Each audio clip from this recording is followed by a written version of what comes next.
morning, past District Governor Karl. He has been a Toastmaster since the Garfield administration. President, not the cat. He's a frequent visitor to our club and is a member of both Winter Park Toastmasters and also Orlando Conquerors.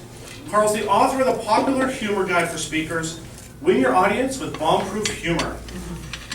This morning, Karl will be speaking from the interpretive reading manual on the assignment, Read a Story. Because he's a fan of humor, Karl selected a Jerry Seinfeld stand-up routine about horses, titled Horses of a Different Color. Please welcome distinguished Toastmaster, Karl.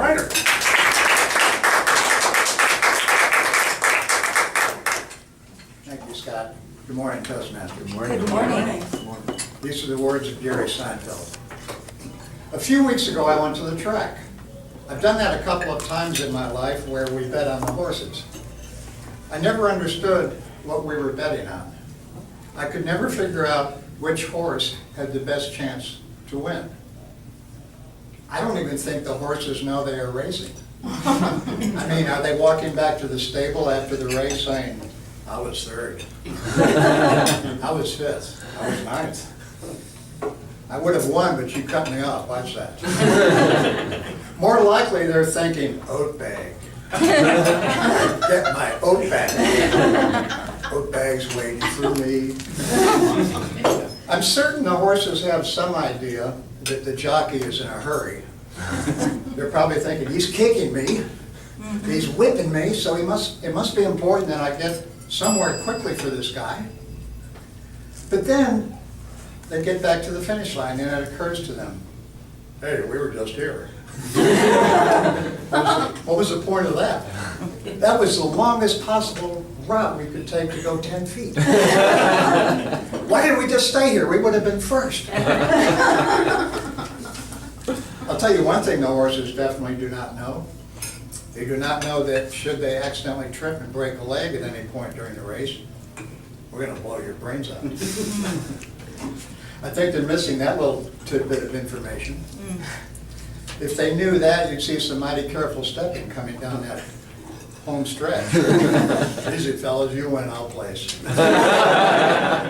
However we finish, it's all the same boat bag. The important thing is our health. Now, I've tried horseback riding. I can't really do that. I've noticed they don't give you a very good horse if you don't know how to ride. The guy says to me, so what level rider would you say that you are?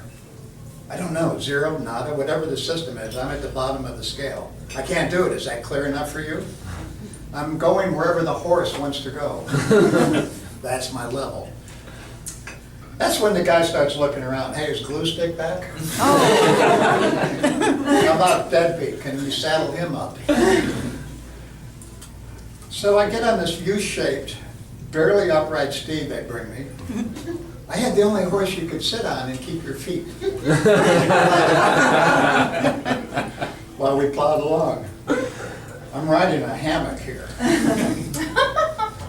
I'm looking up at my friends. Hey, I don't think we all got the same kind of horse. But it was a secure feeling knowing that I could just walk along with the horse. And the horse isn't too thrilled with having me either. The horse isn't dumb. He knows I can't ride. And he doesn't like it. He knows I don't know where I'm going, what I'm doing. So he takes control, going this way, going that way. And then he stops for no apparent reason and turns up and looks at you with that horrifying horsey face and those flaring nostrils and those gnarling teeth and that big bowling ball eye. Chill out, Hopalong, I know the trail. I'm here every day. And I really appreciate you kicking me in the spleen while I'm trying to go to the bathroom. Yeah, thanks a lot. That really improves the quality of my already wonderful life I have here today. And it's no fun for me either, getting out of a car with 300 horsepower and sitting on an animal with 1. And why do we use the term horsepower anyway? Is that to further insult the horse? The Space Shuttle rocket booster, each had 20 million horsepower. Why are we still comparing advanced technology with the horse? Is there any chance we're gonna go back to using horses for rockets? Hey, horses, the rocket booster just broke down. Can you get 20 million of your friends together real quick? 20 million, that's a lot. They do make glue out of horses. I have no idea how they do that, or who even saw that potential. That was a brainstorm in my book. What, were you working in a stationery store and you saw a horse walk by the window? Hey, wait a minute. I think he could be glue. Are you sure? I'm positive. How do we pick out the really sticky ones? You leave that to me. How about that one over there? It's weaving around. Looks like he's out of his mind. Well, he can be crazy glue.